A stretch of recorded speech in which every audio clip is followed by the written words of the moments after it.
Hello and welcome to another episode of Video Game Logic. Today's episode was recorded on May the 24th, 2022. I'm your host, gaming psychologist, and shambling towards the mic. Rage. On today's show, we will of course be discussing the games that we've played. Raven Software's QA group becomes the first U.S. major video game union. The Buffalo shooter live-streamed his mass shooting on Twitch.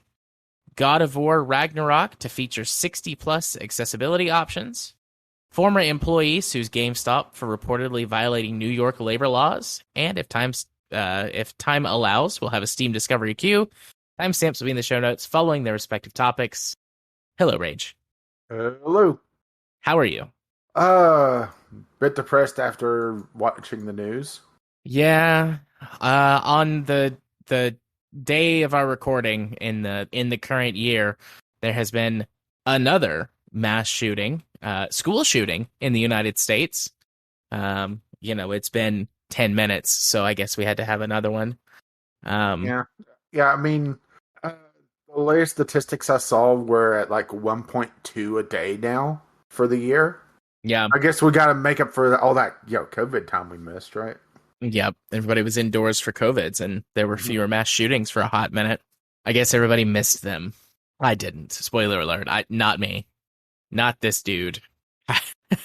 Kind of going back to the Franken content hashtag not all men. But yeah. You can listen to the Franken content, so because I'm there, so I don't know which one was playing. Yeah. I just posted. Right. Fair play.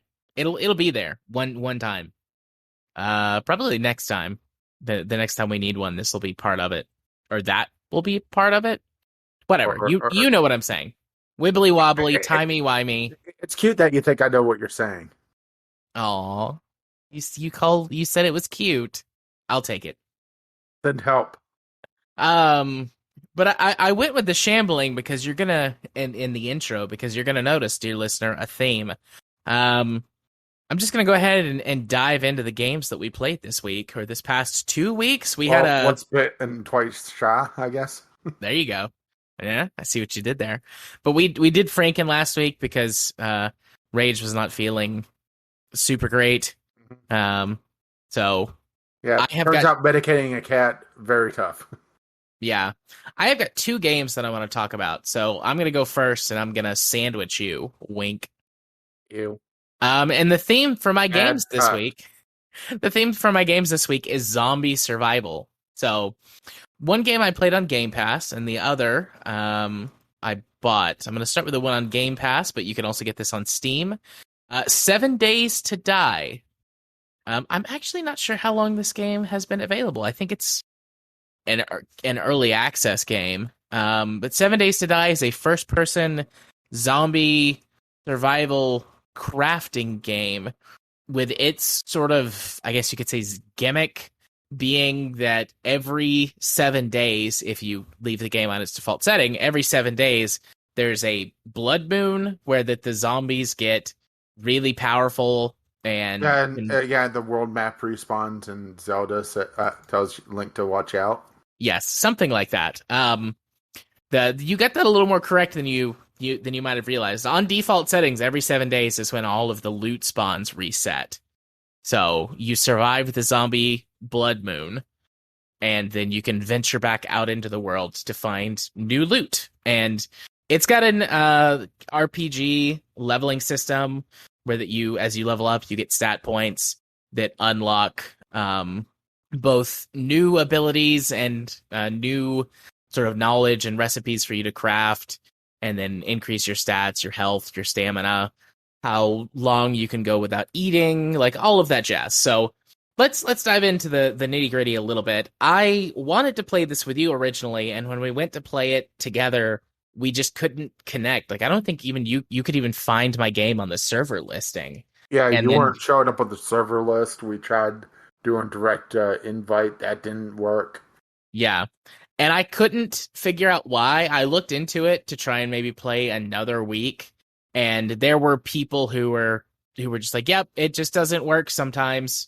And I'm like, "Well, that's dumb." People think it has to do with either network settings, or like network settings specifically on your computer or for your home network, like port forwarding not working properly and some people not being able to see each other, that kind of deal. Or it has to do with the anti-cheat sometimes just misfiring, and then it causes your game to not show up because it thinks that you've got anti-cheat turned off, but that doesn't make any sense. It was rare that we went to play trucks anyway. Yeah. So anyways, weird stuff, kind of bullshit, whatevers. But then I started playing it, and I don't think you would have liked it very much anyways. It is what I think of as a classic survival game.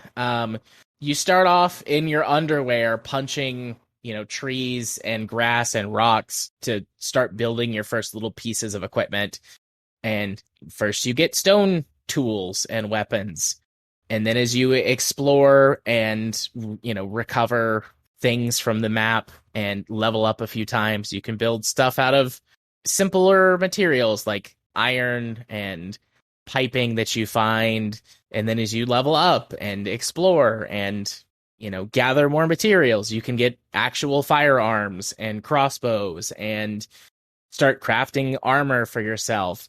And then it goes off the rails, and as you continue to level up and explore, you can craft like auto turrets and helicopters and weird stuff that kind of doesn't make any sense, but it's a video game, so sure, why not? You mean video game logic? Video game logic, yes. Ding. And I mean, you can see all this stuff in the crafting tree. You can see it all ahead of time and kind of plan out your build to try to get there as fast as you can. But I mean, it's very survival crafting standard. In the beginning of the game, the food and hunger meters are constantly there, like taunting you and giving you negative effects if you're not drinking and eating. And then even by the mid game, it's like, all right, I'm drowning in, clean water bottles and buried under a mountain of, harvested meat from animals I've hunted and all the corn I've grown. So that they're balanced badly, but I don't know any survival game that really truly balances hunger and thirst well. The effects for it at least make sense. You can go a really long time before it actually starts to hurt you and kill you.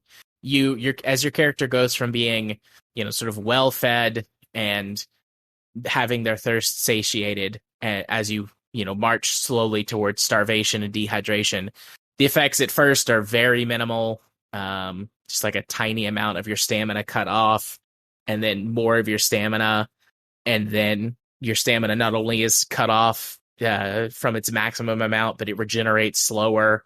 And then when you're actually like starving, your health meter is at 0, then your health starts to drop slowly. So it takes, I would guess, I haven't actually starved to death. I based on sort of with the default settings, again, 1 day is an hour. One in-game day is 1 hour. And you get, there's 18 minutes is darkness, and then the rest of the time is daylight. So I would just assume from what I've experienced, it would take you 2 days to completely starve to death if you don't eat anything at all. And dehydration can't actually kill you, as far as I can tell. It just starts piling on more and more effects for how slowly your stamina regenerates, which I suppose could result in you getting killed if you're trying to run from zombies and you're dehydrated. You could run out of stamina and they could chase you down and kill you. So it's annoying, then extremely annoying, and then it becomes deadly. Probably the most deadly thing, other than accidentally falling to your death, because I've died more times accidentally falling to my death than anything, is infection. All zombies. So the zombie infection I have not encountered unless it's the same thing, and it just gets to a certain point that it kills you and, quote unquote turns you into a zombie, even though you respawn.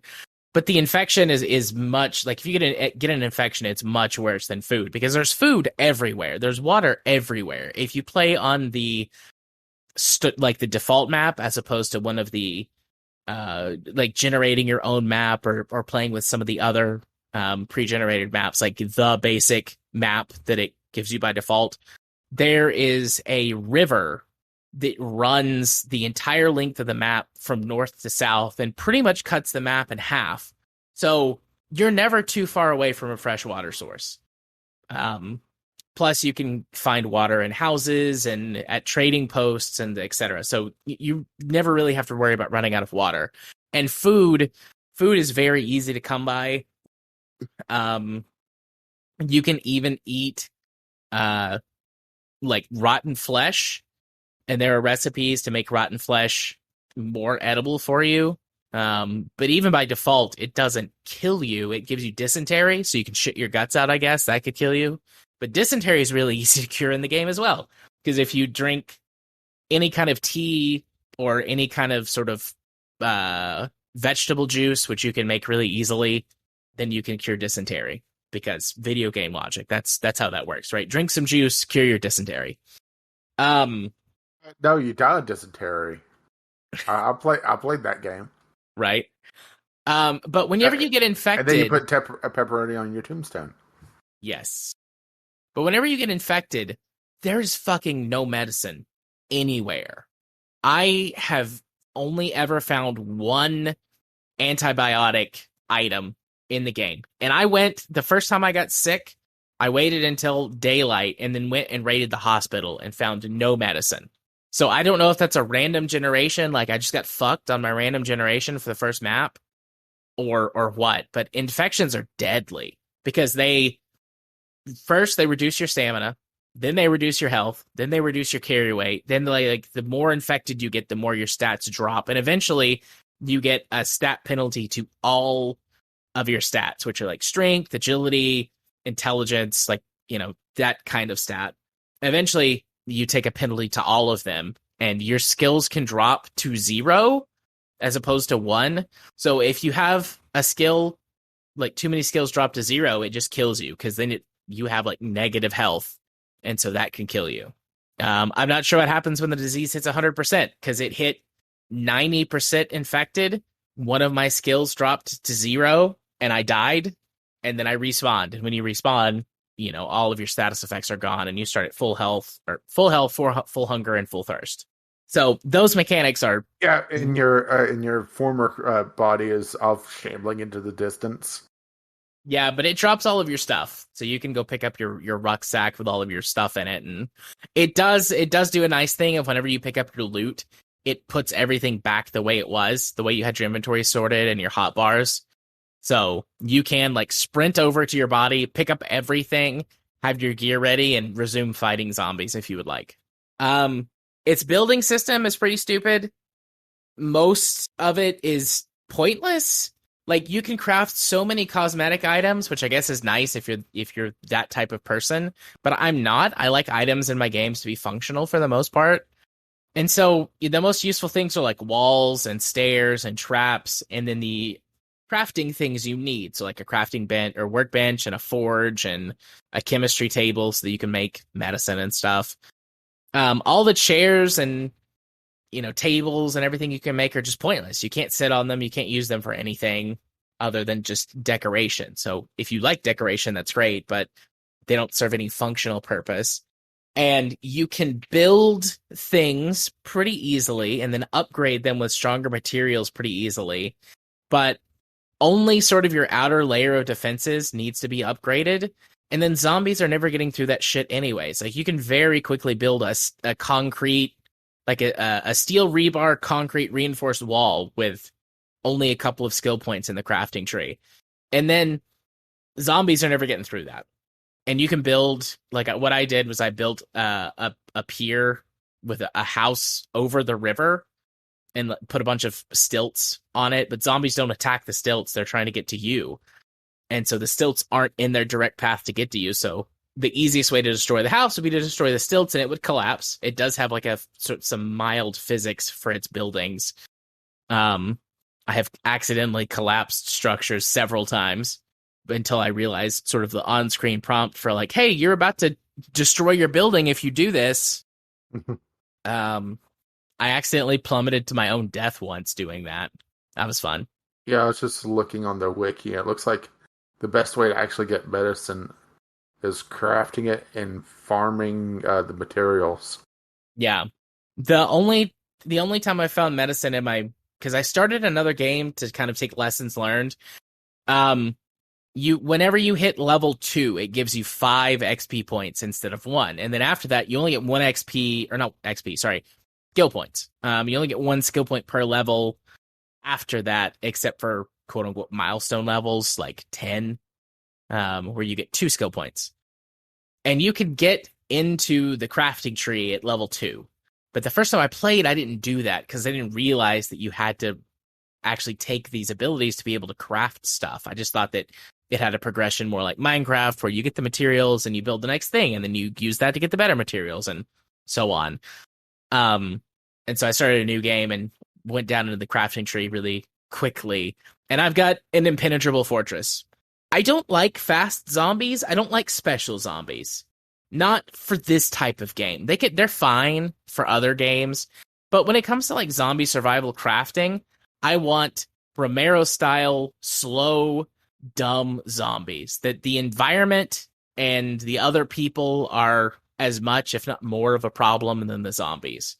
You know, if a zombie sneaks up on me, or if I do something stupid and I get killed by a zombie, like, fair enough. But the most dangerous things to me, one is myself, because I have fallen and died so many times, and two, the wildlife, like wild bears and wolves and wild or wild dogs are much more dangerous than zombies. They're a lot faster. I mean, fast zombies would be extremely dangerous, but slow zombies, you can plan around it, you can herd them around, you can herd them into traps. That feels really good. Occasionally being surprised feels really good. So yeah, I'm just clicking around the wiki, and there's a lot that I just don't like on this. Yeah, but the more I played it, the more I was like, Rage wouldn't like this. I don't think Rage would like this. And it's fine. You know, I played it on Game Pass, so it's air quotes free. Obviously, I pay my monthly subscription for Game Pass, but this is the kind of game that I think is a kind of game that's great on Game Pass, because you can play it for however long you'd like. Try it and don't like it, 15, 20 hours maybe. I might play it a little bit longer, and I didn't hate it, but I'm also kind of done with it. I don't think it has anything else to offer me. The multiplayer mode, especially if you played it with friends, would probably be good. You know, working together, building, you know, your own little fortress, surviving the zombie hordes. But, you know, that could be said for most games. Co-op makes it better. And I don't think co-op would make it better enough unless you had like the right group of friends and you yourself really liked this game, you know, to make it worth buying, or to make it worth spending at least not very much money on. I mean, on Steam, it's $25, $40 if you get a 2-pack. So, you know, buy it for you and a friend, and you save $10 overall. But I mean, even at like, you know, buying a 2-pack, getting it for $20 a pop, I feel like that's too much for this game. It's got a lot of content, so if you really liked it, you could play it for a long time. It's got 3 or 4 baked in maps that are handcrafted, and then you can give it a ton of parameters to generate a map for you, and you can preview the map. You know, you don't have to play on it if you don't want to. It lets you preview it and see a lot of the basics and the layout and things. So, you know, there's a lot of content there if you really like it. I just don't think it rises much, if at all, above average.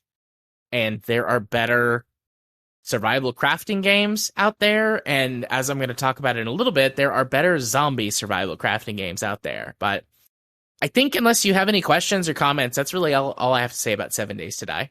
Painfully average, could be fun. Not really. I mean, just looking at, like I said, the wiki, there's a lot of things that are just, feels like they're counterintuitive or just annoying. Yeah. Like there's a perk in the brawler tree that you just punch a zombie in the head and they can't affect you anymore. I didn't see that perk, although I wouldn't take it anyways. I don't want to hand-to-hand fight zombies. My favorite weapon to use is, if I'm in melee range, is the spear, because you can stab a zombie with a spear and you're out of their reach. Yeah, let's just put it this way. It's the very first perk in the brawler tier, or the brawler tree. Yeah. Tired of being bullied by the undead? Zombies can't bite if you knock their damn teeth out. Is it like what, a power attack in the face and then they can't bite you? It looks like it's a specialized weapon that you equip. Oh, okay. Maybe like brass knuckles or something. Uh, Actually, iron knuckles. Oh, okay. And it says punches to the head negate infection ability. So, I mean, that just seems boring, you know? Yeah. There's interesting ideas here, but then they just... I like the idea that you don't have to babysit your character that much on the need bars. But then they do stuff like that, right? Yep. Oh, worst thing about the game. Honestly, you can't sleep. Which means that whenever you go back to your base at night, because your detection radius is worse, the zombies can still spot you, but they're much harder to spot, that whole thing. And then if you're playing with, blood moons and whatever on, zombies just get stronger at night anyways. Uh-huh. So whenever you go back to your base, it's like, all right, I guess I'm just going to sit here all night for 20 minutes. And you can craft and you can do whatever during that time, but it's just sitting. It's very boring. Nighttime sucks. Yeah. Yep. So, speaking of zombies, well, I haven't played the zombie DLC, but there is one. 112 Operator. This is the sequel to 911 Operator. And actually, you can go and play as a 911 operator, depending on where you go.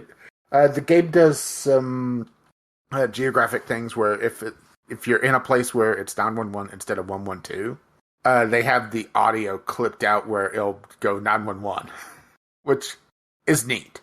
Even though, playing as close as I can to where I am, everybody's still distinctly British, right? Yeah. But this is one of those games that kind of removes the need of the previous game. Outside of some aspects, like I said, it has more of a European feel to it. So, if you want,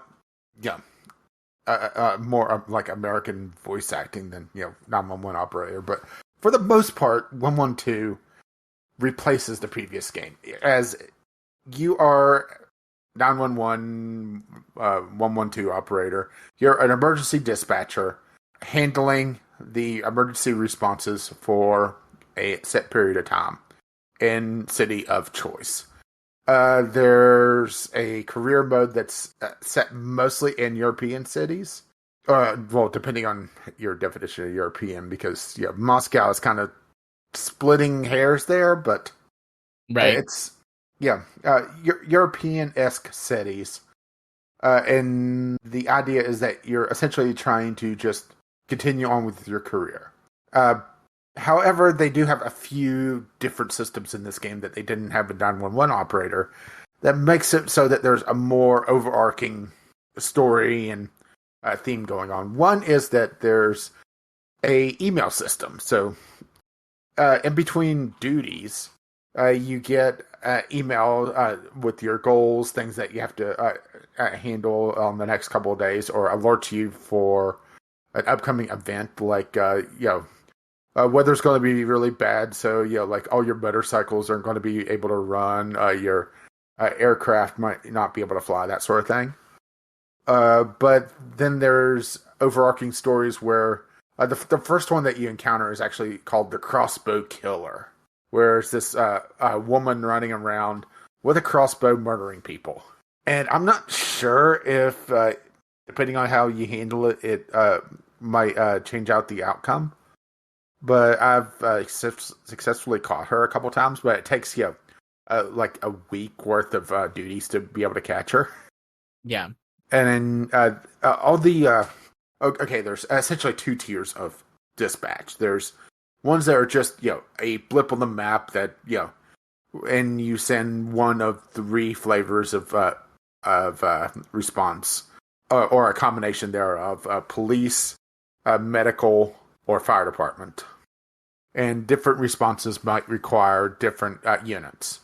and different units might be better equipped for some things, like a high-rise fire that requires a ladder truck, or I should say, has more advanced fire. A ladder truck with a better response to that type of event would cause it to resolve quicker. A police unit that carries more officers might respond quicker to some events, but not others. And you could actually see if you go to the event whenever there's an officer on duty, or if you have traffic cameras, which is one of the DLCs, traffic cameras or squadrons or a couple other options.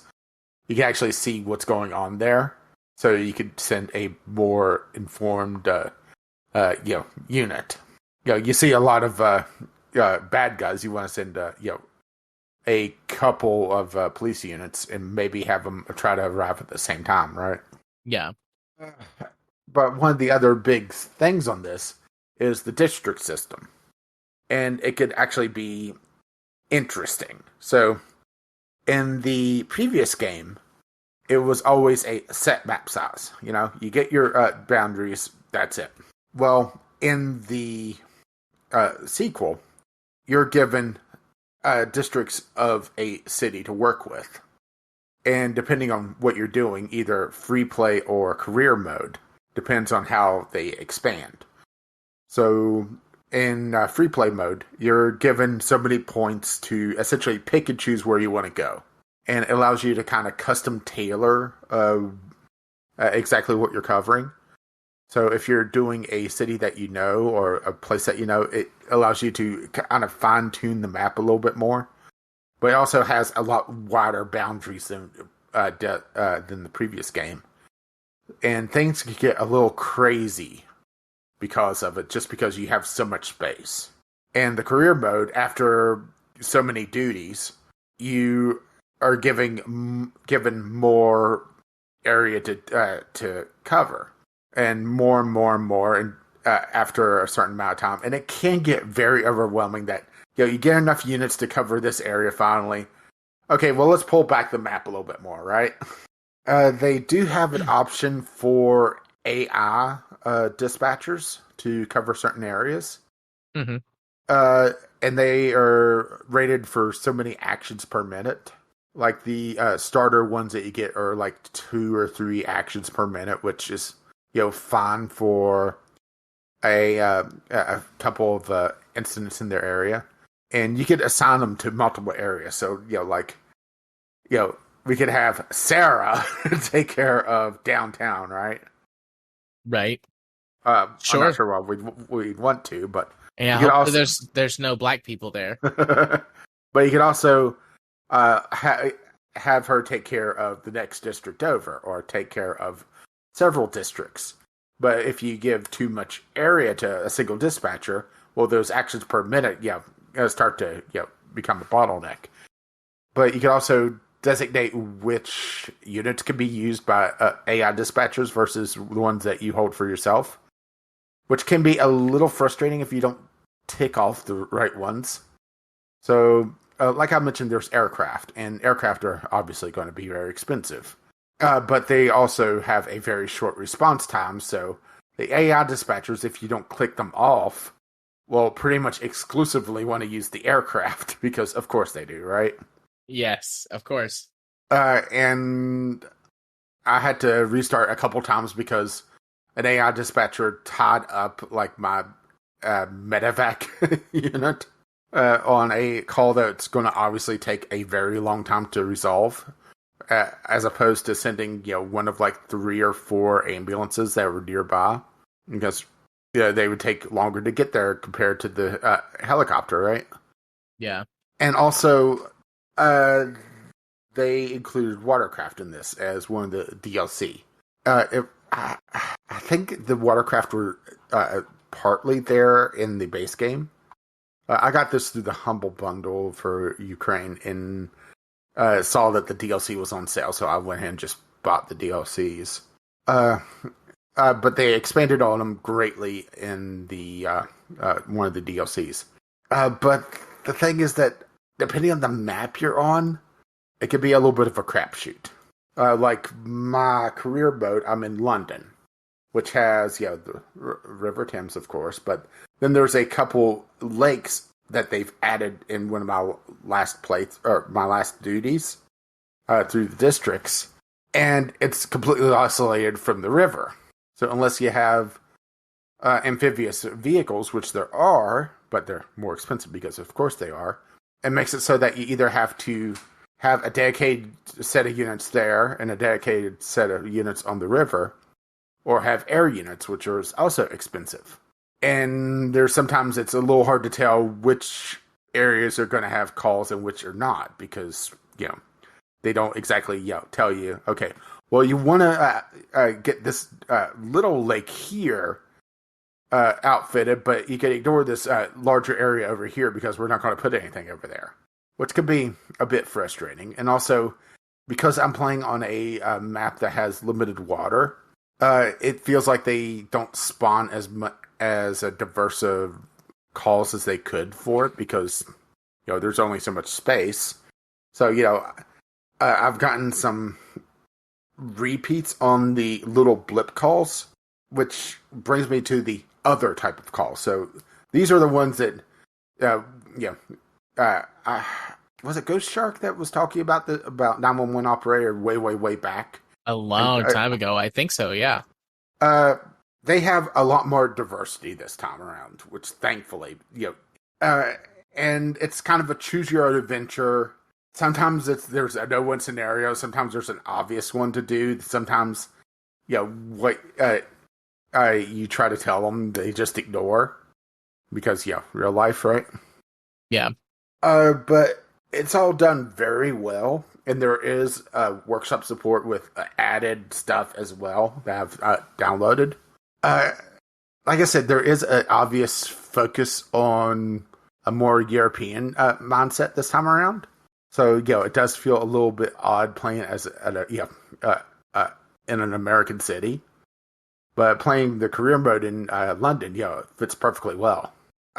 There's a diverse amount of units, actually more so than 911 operator, and they've kind of they didn't simplify it, but they've changed the way that the equipment's used, which makes it a little bit more easy to deal with. But if you want to dive into min-maxing units, you can, but you don't have to as much as the previous game.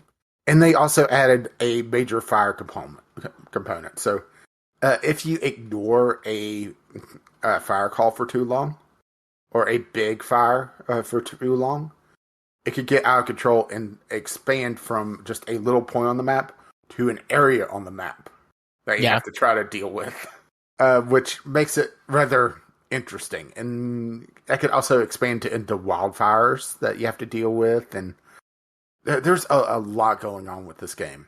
I haven't really played outside of the DLCs that just are omnipresent.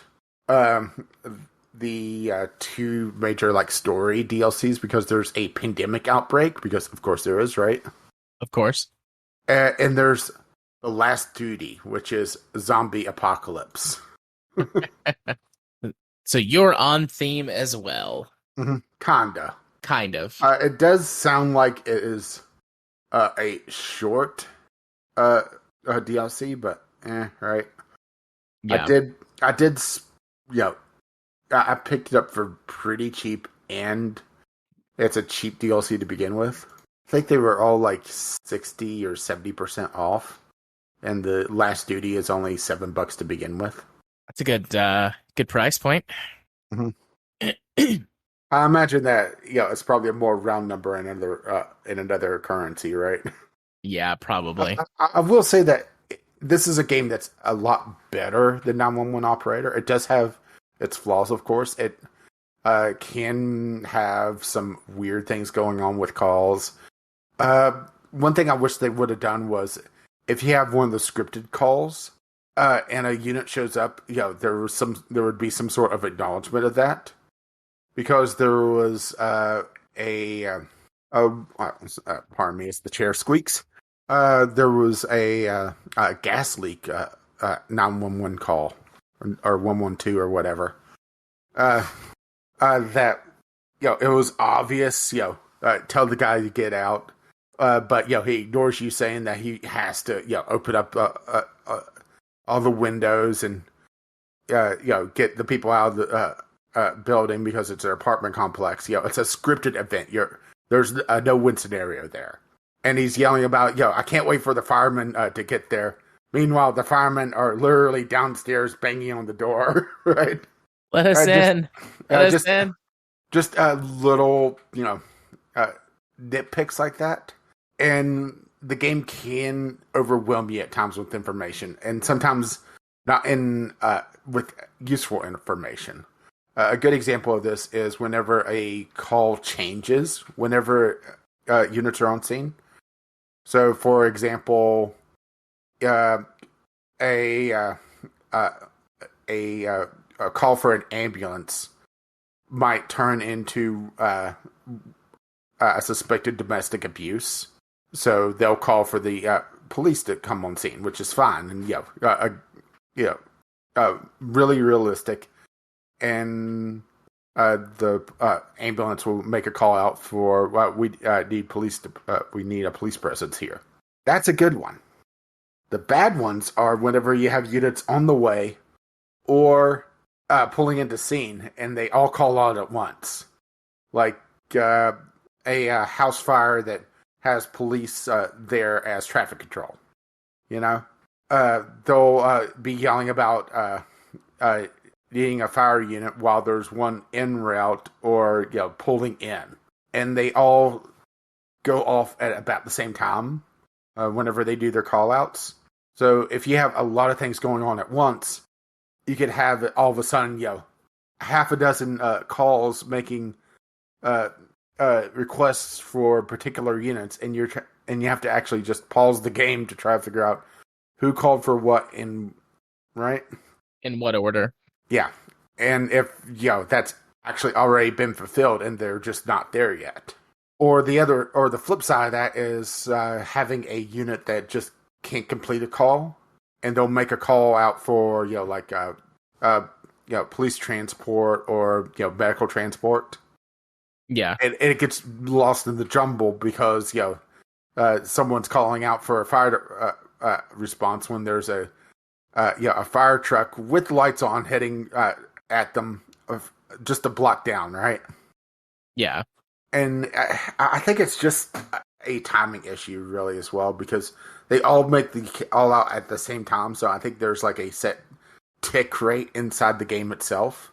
So whenever it hits that particular point of checks, it does a check on all the different calls and see, okay, is the player missing any units on a particular call? If so, send out that dispatch request. But because it's all at the same time, it just gets ugh. I have a friend who works for dispatch, and I think this is one of those things where just listening to you talk about it, and I've heard my friend talk about her job. I think this is one of those things where, like what you're talking about, like because it's a video game, it's looking for certain things. Because that happens to her too. She'll be, she'll have officers dispatched somewhere, and they'll need fire or emergency services or EMTs or whatever. Like, do you need an ambulance? Just need an EMT? Can the fire guys suffice? And so they might get multiple calls, but then she'll be like, just immediate, like, oh no, unit whatever already made that request. They're en route. It's like, oh, okay. And like, that's it. Like, instead of it being... but they'll do it over and over again. Especially if you're understaffed. Yeah. And while you can call in for reinforcements, it's expensive. And you could still have the unit tied up because some units or some calls have a very long conclusion time. It just depends on what's going on, and also depending on what's going on, it may actually slow down traffic around it as well, like a chemical spill.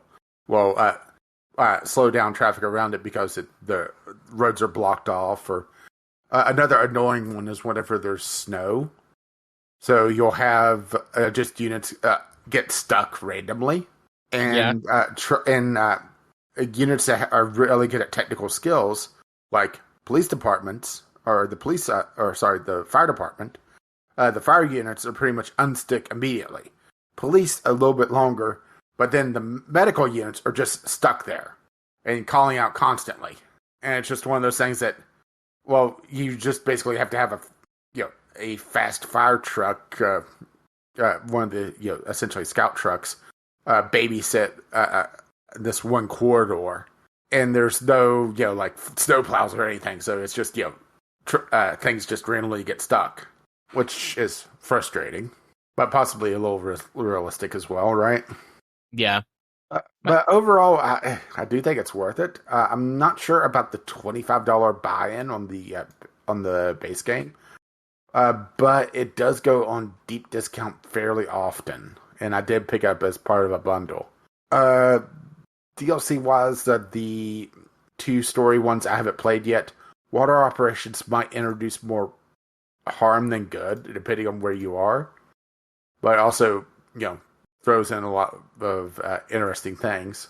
Facilities, there's one interesting thing in it. So there's speed cameras and stuff that you can place around the city. That speed cameras make it so that it can pick up reckless drivers and can automatically take care of that. In theory, closed circuit television, you can place it in a hotspot once you've discovered where they are in the city, and you could use it to make a better response to whatever's going on. There's essentially a placeable department for each of the 3 flavors of response unit, so you could have like a clinic that you could place down on the map, a water intake point, which allows fire trucks to go refill their water, which the different fire trucks have a different amount of water. And on a bad fire, they'll actually have to go back and refill their water. So that's a really good one. And police could take a criminal to a custody facility to quickly drop off criminals to or suspects, because they're not proven guilty yet. But the interesting one is the spy drone, which is a movable facility that can be used for surveillance, obviously. But also, whenever there's a call for searching an area, you'd use it to search the area yourself and not tie up as many units. Oh, nice. A little bit of active gameplay as well. Yeah.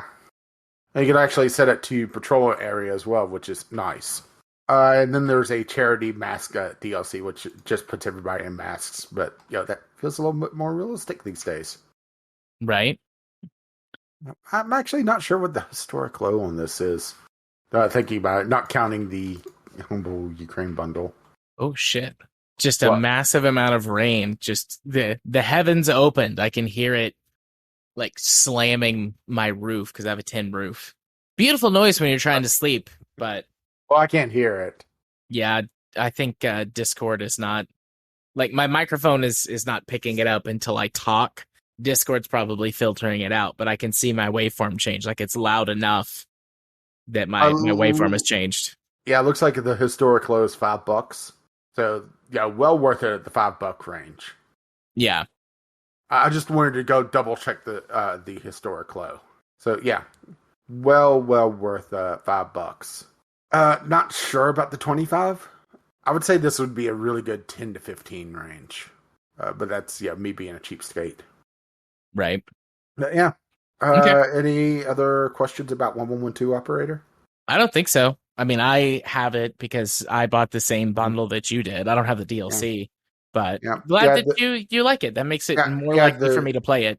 Yeah, the districts, I'm not sure just how they break things up, because playing a local town, it just feels like it's kind of arbitrary, just where the borders are. I'm sure that there's some sort of algorithm, or like some sort of the map for Moscow, they showed the districts there, and it looks like it's broken up on different streets. But there's a lot of districts that you could cover. I mean, it gets a little crazy. Yeah. And when that map pulls back, the the first duty for that next one is going to be nuts, trying to reorganize things.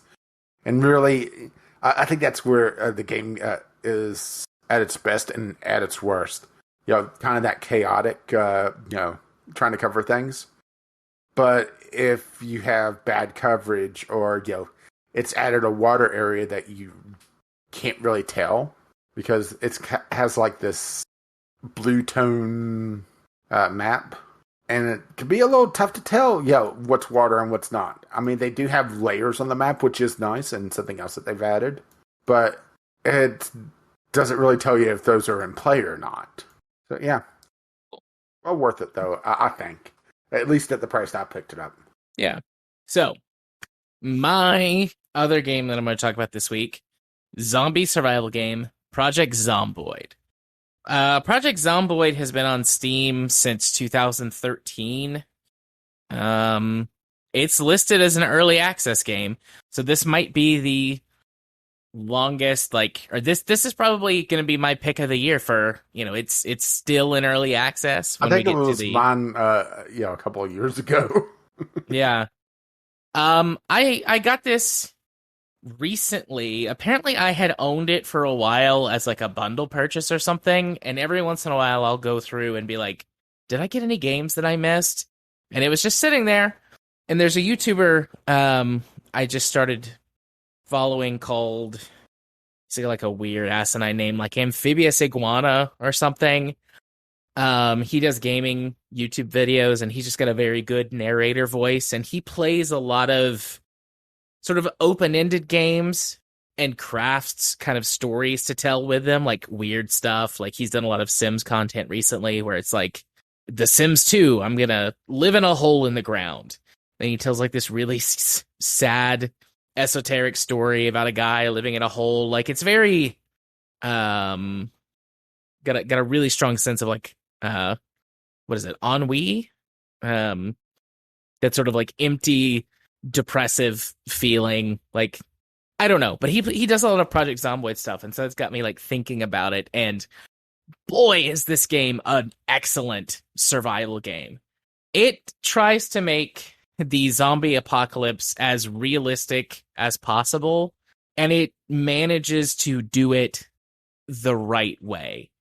I was having a conversation with someone earlier, one of my people who lives here with us. I was talking to him about games I'd been playing recently, and I was like, man, I've never played a game that uses realistic carry weights in a way that isn't frustrating, because Project Zomboid uses realistic carry weights. And, you put a backpack on, depending on how strong your character is, you can carry 15, 20 pounds worth of stuff before you start getting tired more quickly and dealing with encumbrance and things, because you're just carrying around too much weight.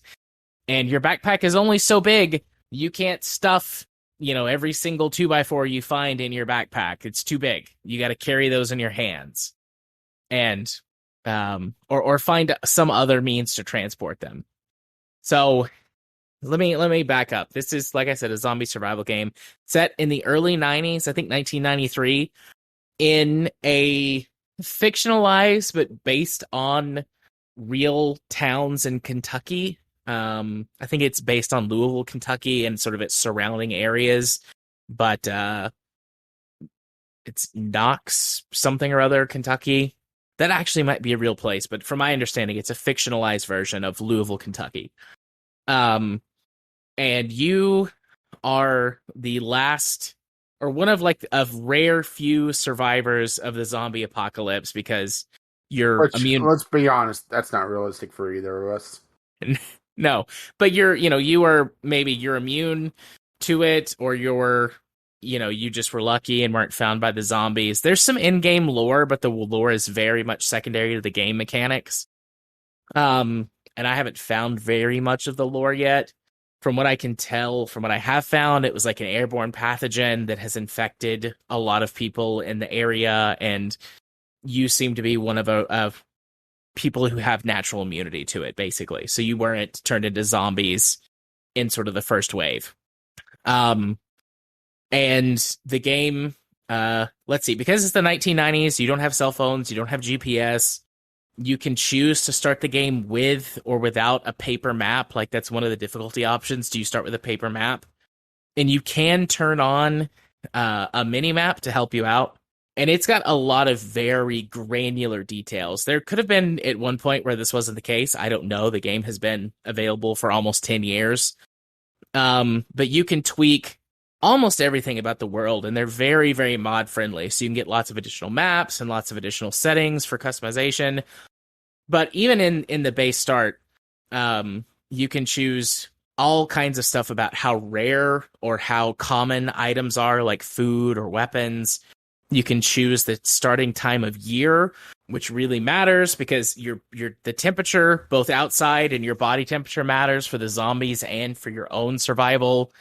You can choose how rare or common tools are, weapons. I've played probably 8 runs so far, and I've only found a gun once, and I didn't even use it.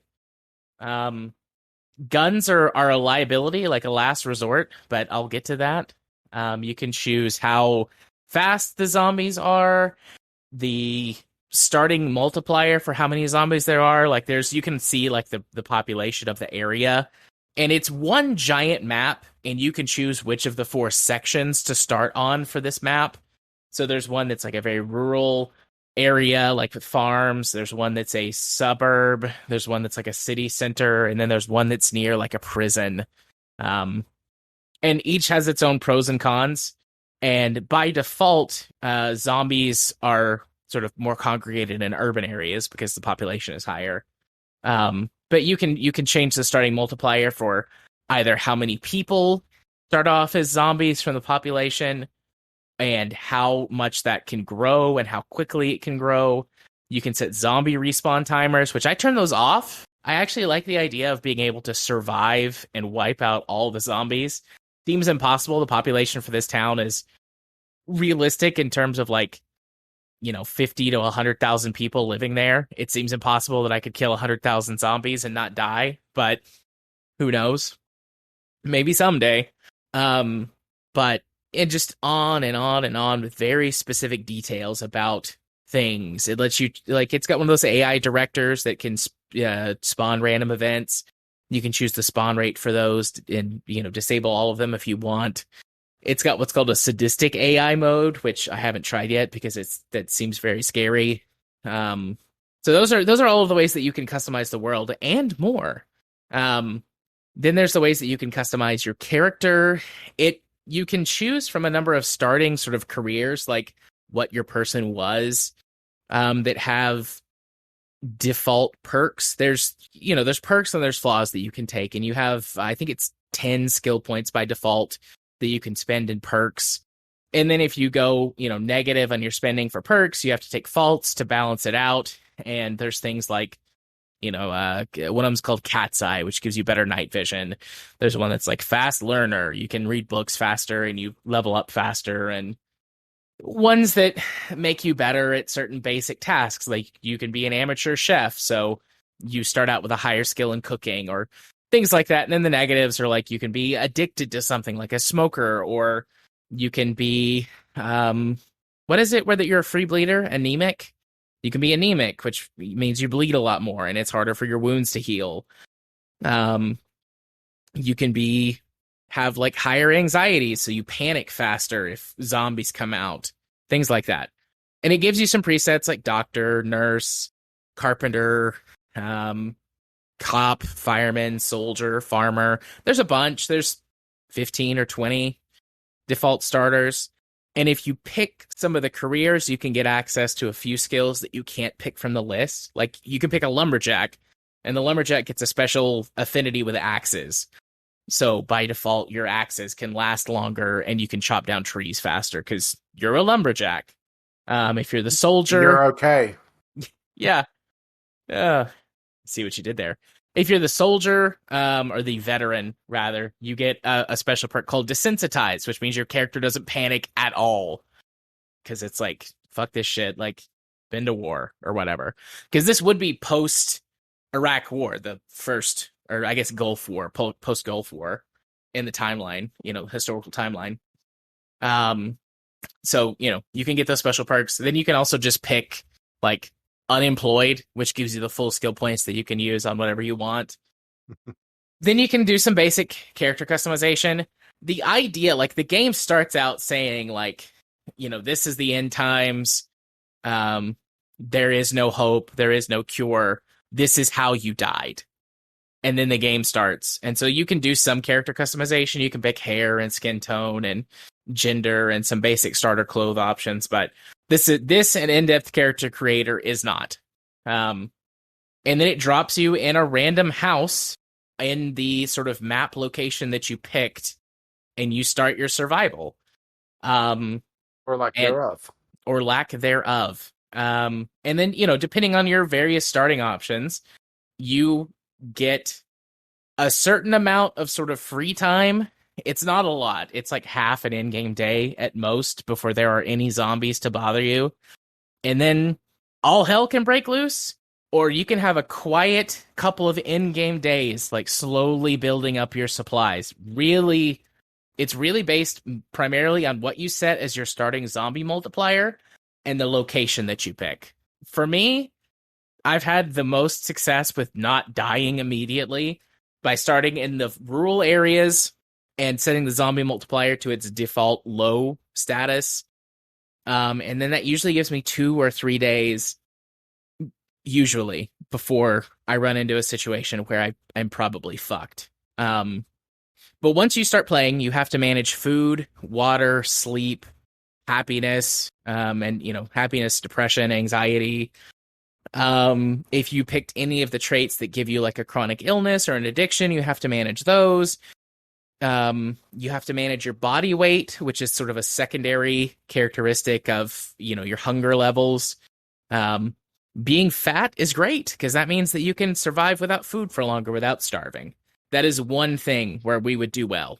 We could go a while without needing to eat. Yeah, we'd be fat zombies. Yeah. Yes. This is kind of cool. There's a skateboard mod. Oh, neat. But and then you just essentially you're checking out your starter house and hoping to God that you got a good randomized starting house. Houses with second floors are preferable to one-story homes.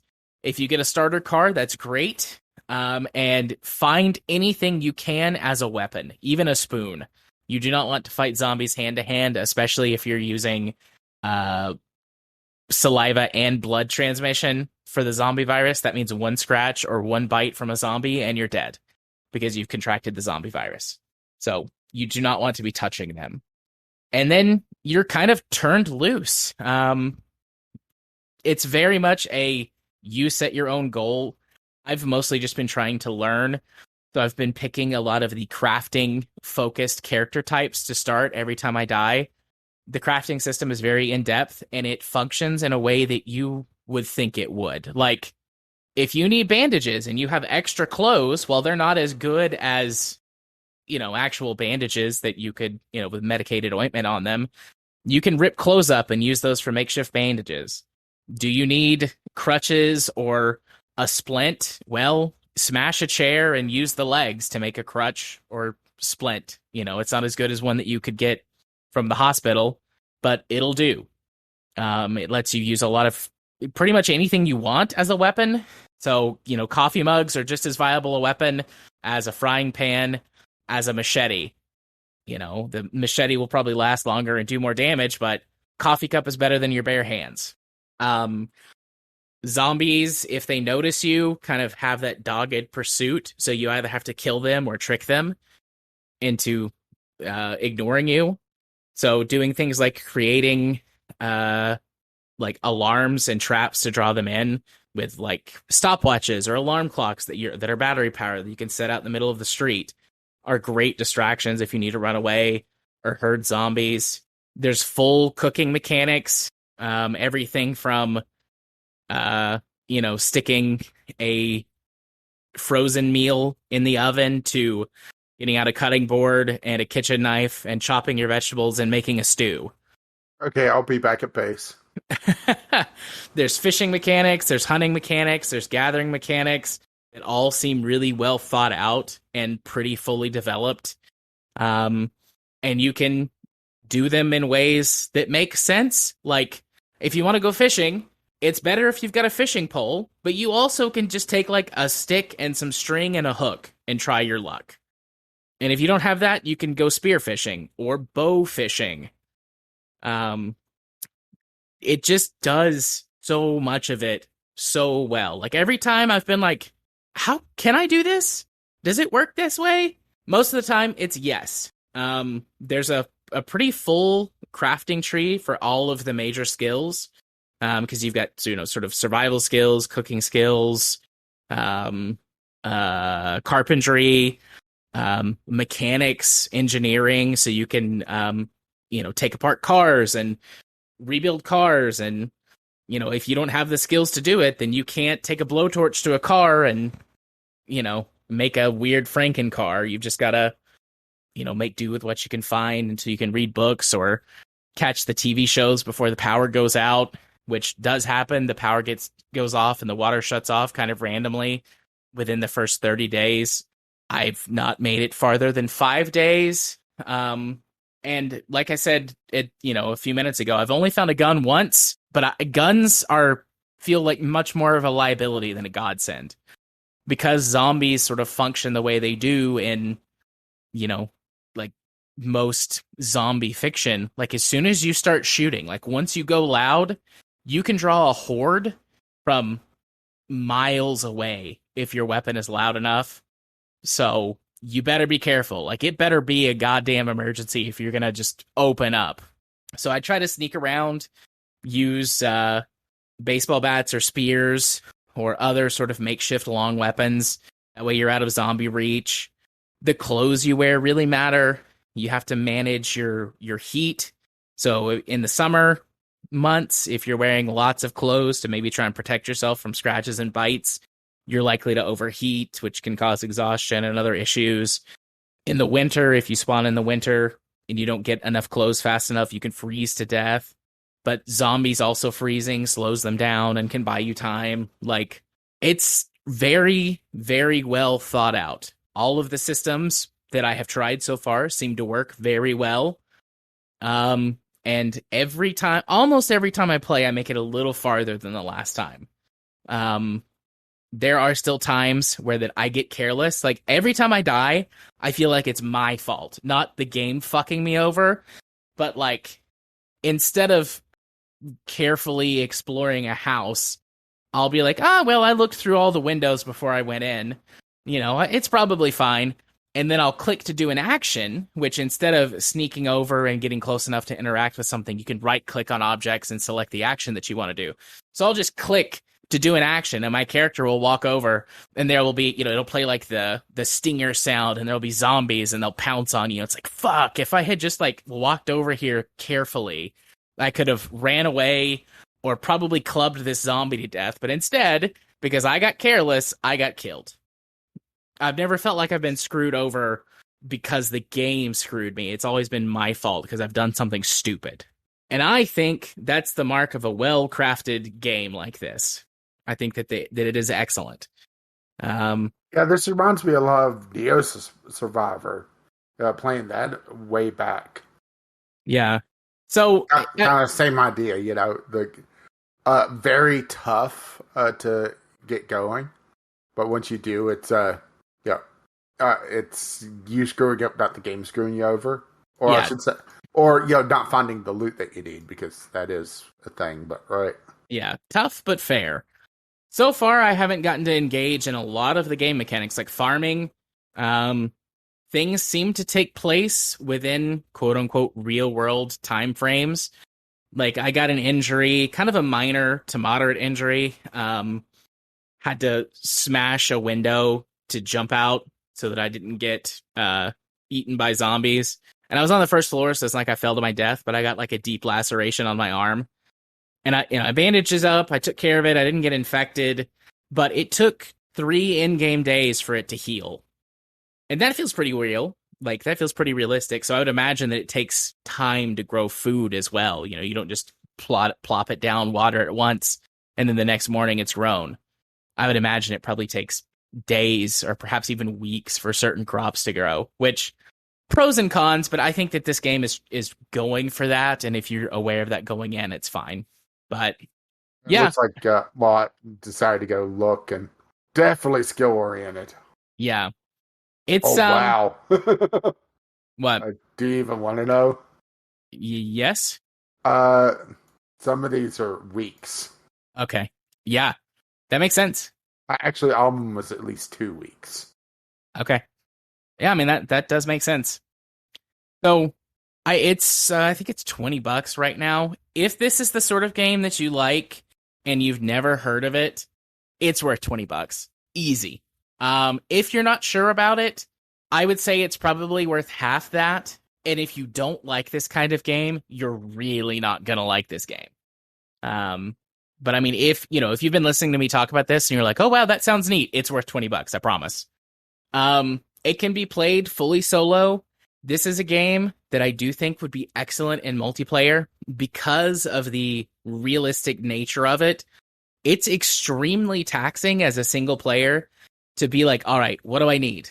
How do I have to, what do I got to do? So you're constantly leaving, going and scavenging for resources. Like the first 4 or 5 days for the way that I have been playing, it's just like, fortify my initial house as much as possible with my skills and starting equipment, unless it doesn't have a second story, in which case I leave immediately and go find a house that has 2 stories and fortify that house. And then scavenge the local neighborhood for all the canned food and supplies that I can find. And that's really stressful and would be great to have even just one person as a partner to either watch your back or to hang back at the house and, divide the labor.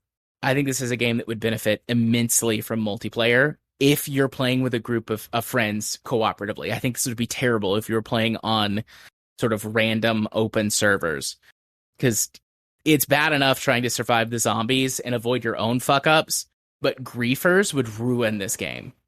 But with friends, I think that it would be an amazing gameplay experience. Even solo, it's fantastic. It's just a lot. It can be stressful as opposed to relaxing. So I think that's all I've got to say about it. I've played it for half a dozen or so hours at this point. I think I'll come back to it, in a few weeks after I've played it for probably, I don't know, 2, maybe 3 dozen hours and give you updated thoughts on it. Because surely by then I will have survived longer than 5 days and can talk about some of these mechanics more in depth. But good game. 2 thumbs up, full recommend if you like this sort of thing. Woo. So, time to do the news? I think so. All right. Our first news topic of the night. Raven Software QA Group becomes the first U.S. major video game union. Yeah, it's such a shame to hear about them shutting down in a few weeks. Yep. Oh. Okay, joking aside, this is actually really good news to hear, huh? Yes. We, both of us, have been banging the drum for unionization in the gaming industry for years. It's, it sucks that, I think that this is how this always goes down because capitalism, conservatism in the United States, the way that it functions, workers have to be pushed to the point where that it's quite literally life or death, or at very least life and bodily safety and security. To just briefly touch on the Activision Blizzard stuff, with all of the sexual harassment and rape and the fact that all of that pushed one woman to commit suicide that we know of. It sucks that this is where it has to be in order for these types of changes to be made. But also, I think that that's just life. Life sucks. Bring on the zombie apocalypse. At least I'll get 3 days of glory before I die of dysentery or being too fat to run away. Let's be honest. Your body's just going to fall apart. You'll be the zombie that is like hopping on one leg, Dragging myself along the ground. Instead of brains, though, it'll be insulin. Insulin. Wait, that's not now? Well, I do have 2. As long as my back's not hurting, I can walk on my 2 legs. But yes, anyways, getting the QA testers, getting a union. Although, of course, Activision Blizzard responds to vote saying that the decision affecting the entire studio should not be made by 19 employees. Yeah, my response to that is the decision made affecting the entire company shouldn't be made by one dickhead, Bobby Kotick. But, that's just me. Who also has a golden parachute and really doesn't care, right? Yeah, really doesn't care except for the fact that it is going to mean that less money goes into his pocket. Even though he doesn't need any more money, nor do his children, nor do their children, and probably not their children either. But let's not give some poor people a little more money. Okay, let's not. How Republican of you. Can everyone tell my feelings? I think they can. I wear them on my sleeve. But yeah, overall, I think that this is a good thing. I hope that whatever retribution comes, and it will come, despite the fact that it's illegal, these companies don't care, that whatever retribution comes is not enough to shut this down, that they continue to persevere. And that more studios and more teams unionize as a result of seeing this happen. I mean, one would hope at least, but there's also the fear of retribution. Yeah. Never mind the fact that it's completely legal for them to bully prospective employees to vote against their own interest. Otherwise, right? Yeah. Oh, there's so much just screwed up about labor laws in the U.S. Yes. Can't even really get into it, huh? No. It would be its own podcast series to talk about how screwed up the labor laws are. And then Stephanie Sterling shows up. Right. You know what? Absolutely. Let's do that series. If they show up, let's do it. I'm in. But yeah, I don't know what else to say about it. That seems like other than Bravo, and I do hope that we don't hear about Raven Software shutting down because, right? Yeah. Because how about that? Suddenly, they're underperforming. Yeah. I know. I'm being very pessimistic, but no, I'm being realistic. Yeah, you're being realistic in this situation. Just the reality is that negative. So speaking of negative reality, yeah. New York Attorney General investigating Twitch and Discord's role in the Buffalo shooting, because now we have to highlight which mass shooting shitty situation we're talking about, because right. Yes. So this happened on May 14th, which was 10 days ago? Mm-hmm. Yeah, 10 days ago. And the short but no less sad version is that a man went on a killing spree, shooting 10 people in a supermarket in Buffalo, New York. After driving 200 miles to find a black neighborhood. Yes. And he live streamed it on Twitch, or started live streaming it on Twitch. Twitch reportedly shut it down within 2 minutes, which I will say on that one, credit where credit's due. Like, that seems like a pretty quick response time. I mean, that's faster than I think it was the Christchurch one that was also live streamed. That mass shooting on Twitch that lasted a lot longer, and they got a lot of flack for. It going on for that long. They responded very quickly to this one, which, right? Yeah. Although I do agree that I do agree that there needs to be an investigation. I'm not sure just what Discord could do, because I've seen some screenshots of this this checklist, and it was purposefully ambiguous unless you're looking at it in hindsight, Yeah. Using essentially, I hate using the term gamer language, but here we are, right? Yeah. But I mean, yes, Twitch should be included in the investigation, and there should be an investigation. Yes, there should be. I don't know what Twitch can do for this situation, though. I think that there needs to be some pretty serious investigation in terms of, like, what can Twitch do to prevent these types of events happening on their platform in the future, because it will continue to happen. I mean, short of putting humans in front of every screen, which is not going to happen with Twitch, because there's far too much content. I Yeah, don't know what you could do to completely prevent it. Twitch because does need a lot more humans working on, having eyes on people's videos or people's streams. But yeah, that does seem impossible. Like, to have that many eyes on that many streams at all times. I mean, if we're looking at like just chatting, it's just stupid amounts of streams on here, and that's even before you get down to the below 100. Yeah. And I'm not saying like that there has to be something done in a specific way. Like, I'm not sure what the solution is. I mean, the impossible solution is an eyeball for every stream.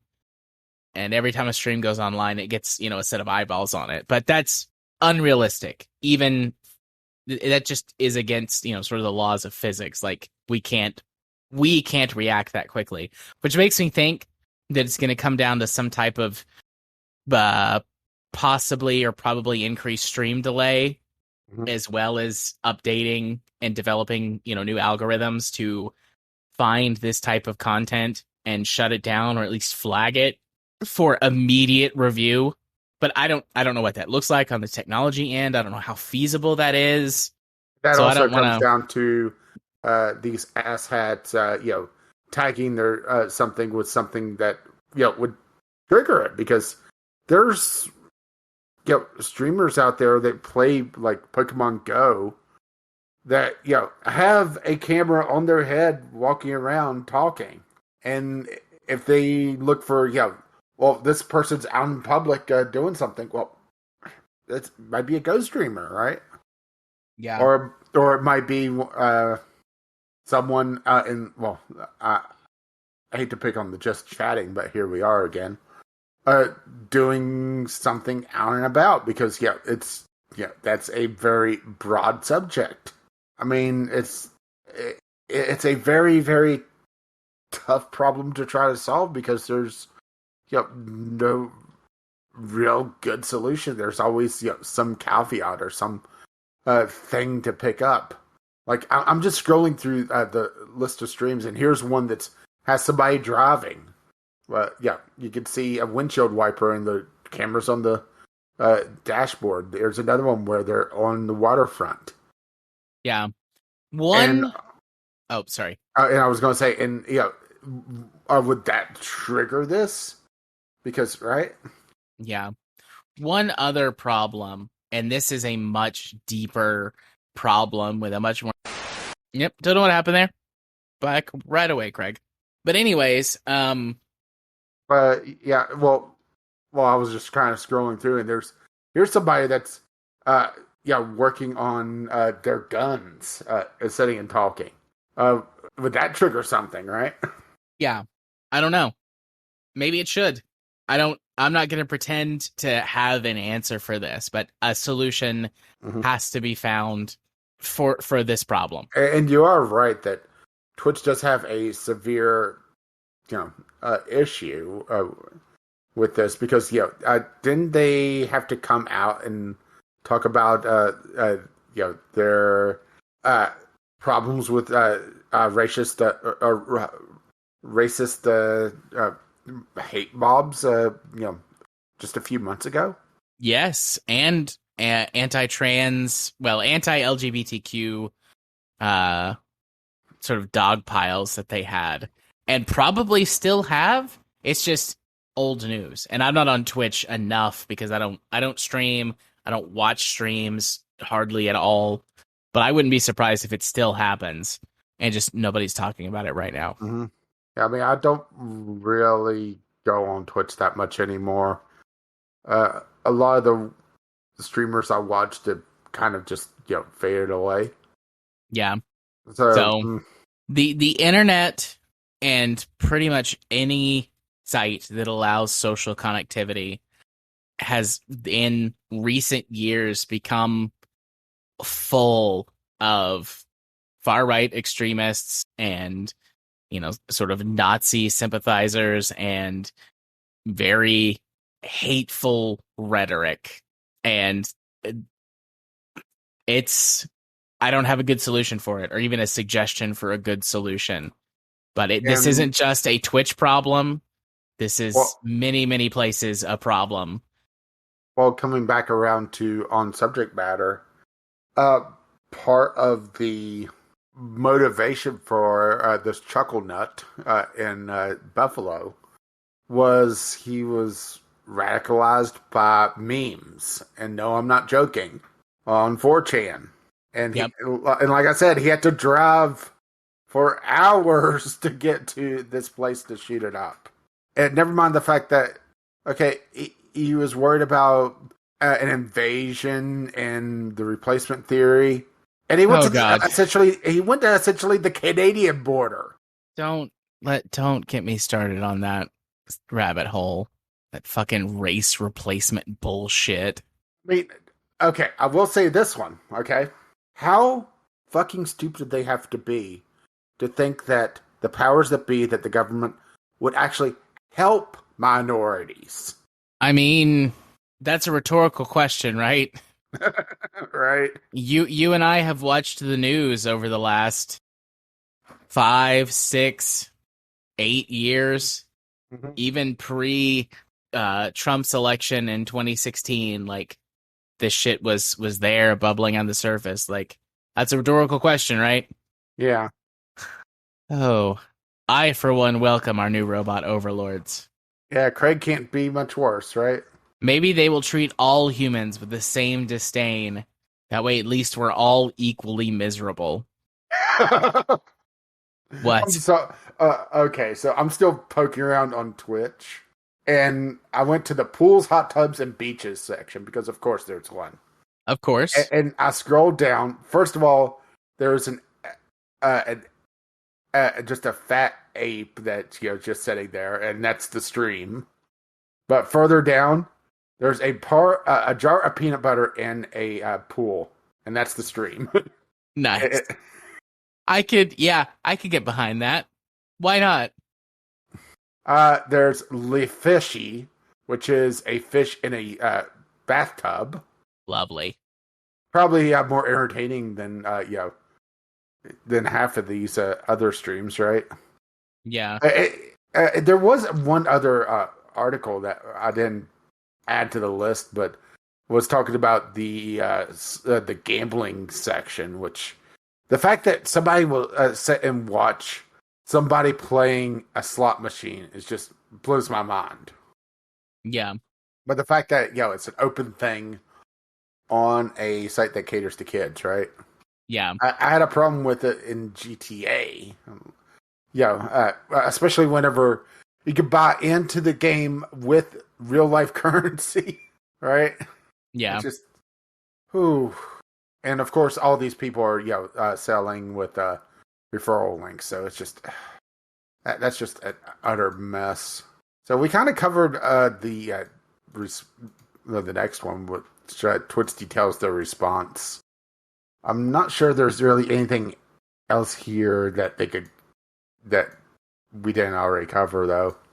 Yeah, I don't think so. I mean, they did say that they are being open with the FBI, Homeland Security, and the New York Police Department Cyber Intelligence Unit, which that's a thing, right? It sounds like it should be on CSI, right? Yeah. The Cyber Intelligence Unit. Dun, dun. Dun, dun. Wait. And now I'm on Twitch looking at streams. Lord of the Rings Extended 1 through 3. They're in the battle for Minas Tirith. The stream has been running for 12 hours. There's 6 hours left in this movie, so.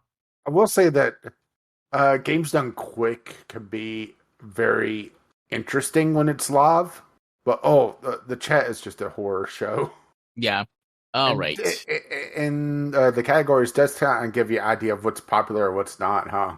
Yeah. Because you have to scroll down pretty far to get to Call of Duty Black Ops, right? Yeah. There's Jim's favorite game, Farming Simulator. Yay, Farming Simulator. Okie dokie. Moving on to a news topic which is better. God of War Ragnarok to feature 60 plus accessibility options. Yeah, so damn, right? Yeah. Accessibility has come a long way, broadly speaking, but especially in the video game industry in the last 4 or 5 years. There have been certain features that have been present for a long time. The stuff that you think of as standard, like subtitles and colorblind modes, have gotten very common, and descriptive audio has gotten really common. But the last couple of years, Sony, in terms of software based accessibility options, has been leading the way since at least Last of Us 2, I think, was when they really debuted a lot of their sort of now standardized features for at least their first party titles, which God of War Ragnarok has, and some. And it's just good to see. There's a podcast I listen to, although she also posts their videos first on her YouTube channel for from Laura K. Buzz. But the podcast, to look up just the podcast, is called Access-Ability, where that she talks about accessibility options in video games and reviews specific games. I didn't realize that Ragnarok was going to have so much, so I'm looking forward to the episode that will probably come out this week or maybe next week, where she'll run through this whole list and talk about them. Yeah, they don't go into the entire list, but there is a blog post that highlights some of the, well, more interesting ones, like having it where you could set the different colors for highlights on characters. Yes, which that sort of thing helps with people who have visual acuity issues. Could be color blindness, or could be some other type of visual impairment that makes it to where you can't clearly distinguish shapes or colors. Using very vibrant colors for your main characters, that might look terrible to, someone who doesn't have any sight-based disabilities. But if you have really, really bad vision or really severe color blindness or something like that, that could be beneficial and actually allow you to play a game that otherwise you wouldn't be able to, because you couldn't distinguish what's going on the screen well enough to be able to engage with it.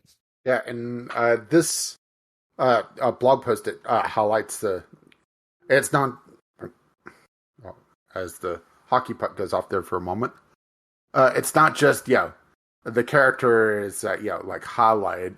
It's like a overlay on the character, and it looks like, the Funko Pops, whenever they put in the rare ones, that, is the shitty all-color one. Yeah. Like, you get the grab bag, and it's a chance for a golden one, and it's just that character model, but it's just painted gold with no highlights or anything. It's that, but with highly contrasting colors. There's options to change all the different icons to be a lot larger, which would actually help with me on, because I have a smaller TV, so sometimes it'd be useful, right? Yeah. Different options for how subtitles are handled, so that different characters get different colors. It could have more descriptive on the environment for people that are completely deaf, or more deaf, I should say. It's fascinating just how far down the rabbit hole they've gone. Yeah, and I'm all for this. I am too. I think more accessibility options is more better. One of those things, like more difficulty options, I think is better. Like giving people choices and the opportunity to engage in something they couldn't otherwise engage in, I think is never a bad thing. And accessibility, a point that has been made to me recently that I had never considered, like it's, as soon as it's said, it's like, well, yeah, of course, but I don't think most of us think of disabilities or accessibility issues as this way. It's a moving target for people. As just generally speaking, as we age, we lose some of our senses. Vision and hearing both tend to get worse over time, as does dexterity with age. So even for the general population, that's a moving target where 1 year or 1 decade or whatever, you might not need any of these options, whereas the next you would, and so on. More acute and severe disabilities can happen in ways that we don't realize. I think COVID has been a big eye-opener for the general medical community and the general population, the ones at least that aren't dipshits, that anything can cause disabilities, and they can both come and go. I know people who have gotten or who have had COVID, who have had issues come and go as what they think is part of long COVID, related to things like sensations, maybe sensory issues, nerve-based problems that with their hearing, perhaps they already had an existing condition and COVID has worsened or changed it, for, both visual and hearing based acuities. Like, accessibility is a moving target. And even within the time span of a few weeks or a few months, specific conditions or, be they illnesses or, quote unquote, the right circumstances can cause someone to experience a disability, even if it's only temporary. So all of that to say, more accessibility features that are more accessible to more people more of the time is going to be, is never not going to be helpful. And I think that this is great. And I have no complaints on this front. I suppose if some of them happen to be implemented badly, that could be a negative, but list as given, and with Sony's track record over the last couple of years of implementing them in generally well received and fully baked ways, largely unproblematic ways, I think that they'll probably be fine with how they implement it. And I'll say that probably the big criticism that I could imagine somebody saying that, well, this is adding development time with the size of team that I imagine Sony has on this game. It probably didn't add any time to the development. Yeah, probably not. And I don't expect indie games to do this, though. Maybe a handful of options, but not full-on choices on different subtitles and having different colors and different speaker names and right. Yeah, I think that these effects will be not these effects. Goodness, these accessibility options will sort of be released to indie devs. I think that it will be sort of a gesture of, goodwill or good publicity from major studios when they do it. But I think that over time, these big features will become more accessible to small studios to be able to implement. I think you'll see, like, for example, in Unreal, the Unreal Engine, you'll just sort of see some of these options become native to the engine, and other, game development engines that indie studios tend to use a lot. I think that'll happen over time. Realistic on the number of accessibility options I'm expecting from a game. Having an option for subtitles in a story-heavy game, that's something that I kind of expect at this point. Yeah, but not having half a dozen different options for just speaker colors, right? Yeah. Or having description, other descriptive things, or having the character highlights. One thing that's kind of not related, but in a way it is. I wonder just how wild Games Done Quick is going to go with games when there's more accessibility options, because they already do Punch Out blindfolded. Right? Yeah. And they've done like Mario 64 blindfolded, so it could be interesting as a showpiece to show, just anybody can game, right?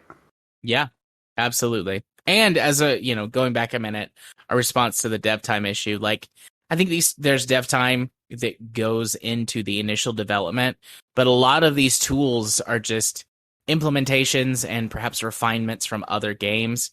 And like, yes, I know that games that have different engines would have different implementations of the tools, but I don't think it's, in the grand scheme of things, I don't think it's that much dev time. And also, like, fuck off. If that's your argument, like, oh, it takes up dev time and the game won't come out as fast, like, it's okay. You'll live if you have to wait a little bit longer for your game to come out to ensure that more people can play it. I was just already, trying to address the elephant in the room, Yeah. Because we both know where it was going, right? Oh, yeah, absolutely. But, yeah. You ready to move on to our next topic? I Last think news so. topic of the night. Former employee sues GameStop for reportedly violating New York labor laws. How about that GameStop doing something shitty, right? How about that GameStop doing something shitty? They've never done anything shitty before. What are you talking about? No. Let's see. I'm looking for the So it's coming down to how GameStop classify their employees. According to the lawsuit, GameStop employees qualifies as manual laborers, and as such should be paid every week according to the New York labor law. Because the retailer pays its employees every other week, the lawsuit says that's following the said legislation. Which I know is kind of splitting hairs, but right? Yeah. I mean, I think number one, fuck GameStop and other major corporations who don't pay their employees both enough and regularly enough.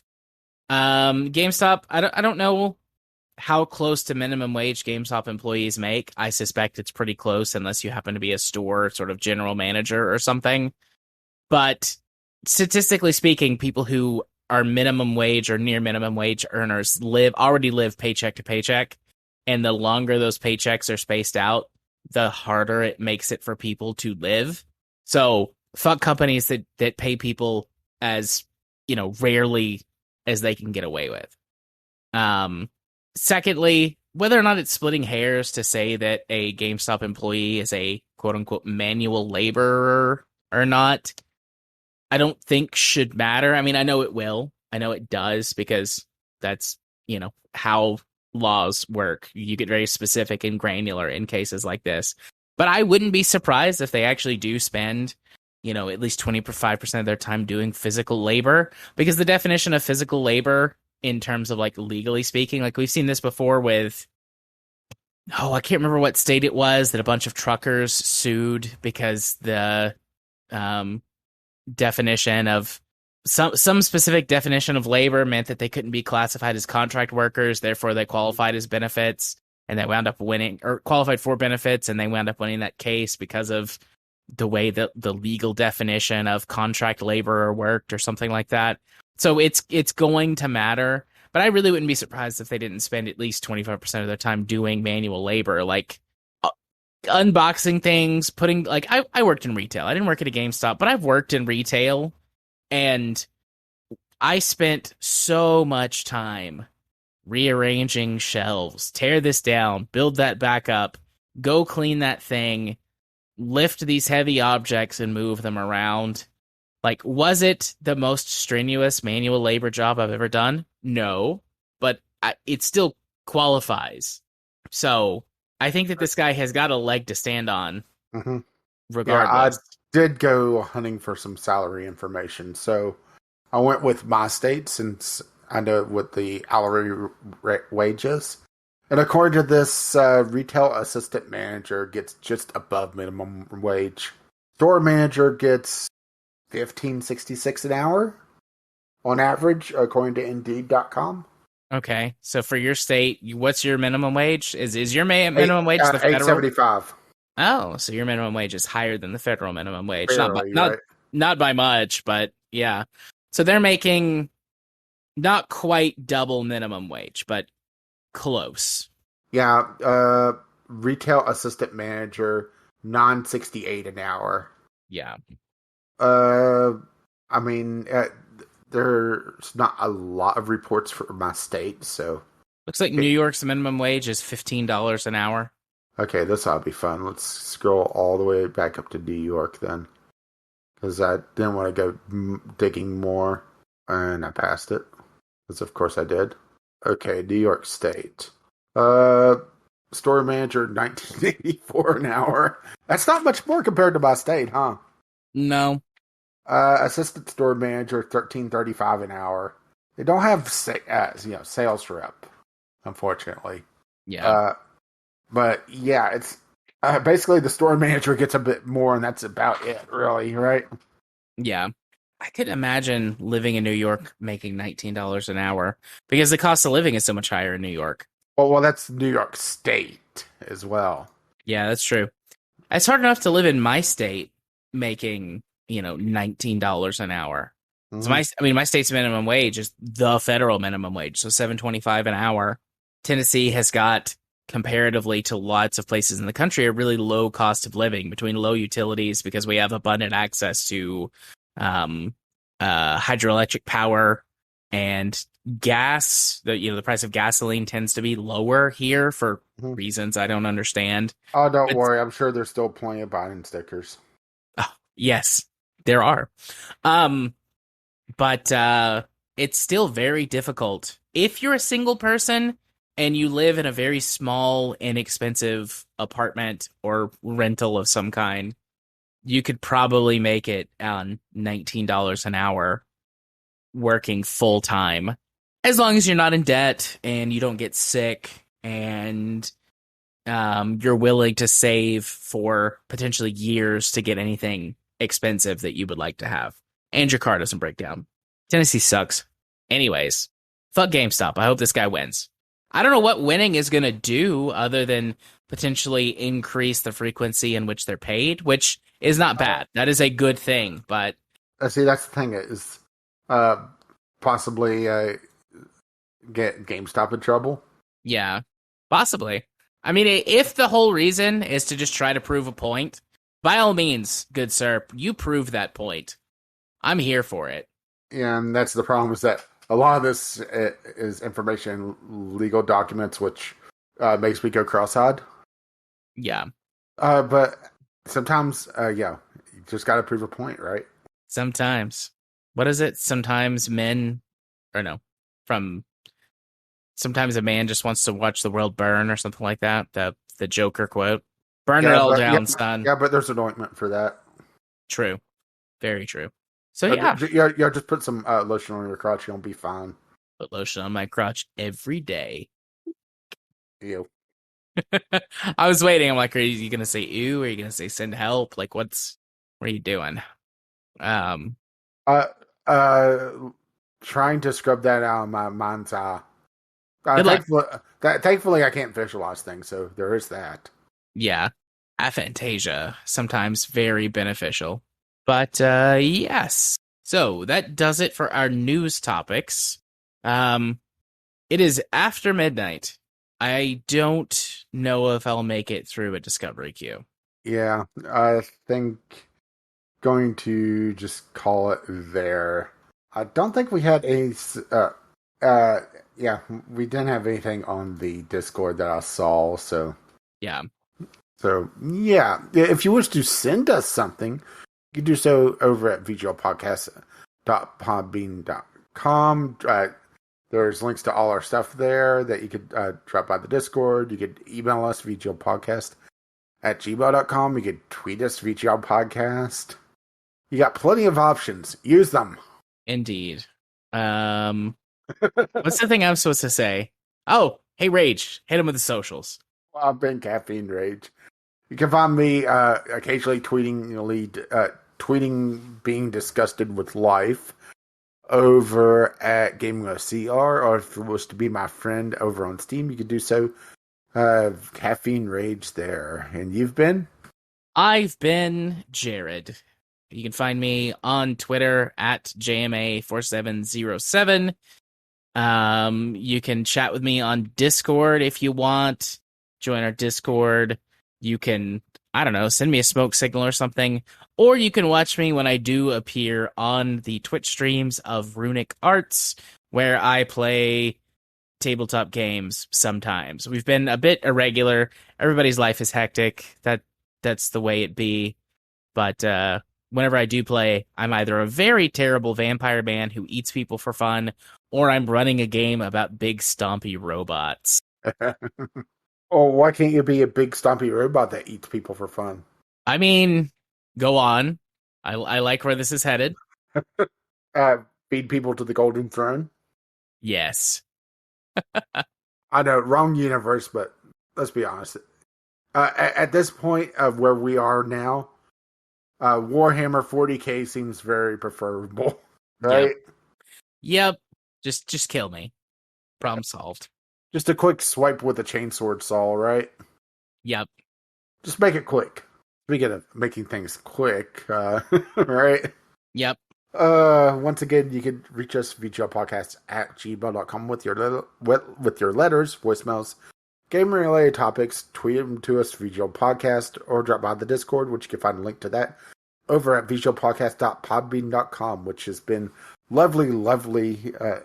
Our lovely patrons have kept that going, which you can find out more about that over at patreon.com/VGLpodcast. Our intro and outro music is On the Ground by Kim McLeod. You can find his work over at incompetech.com. And as always, as his lovely music starts to roll across my voice, bye-bye now. See ya next time. Bye-bye.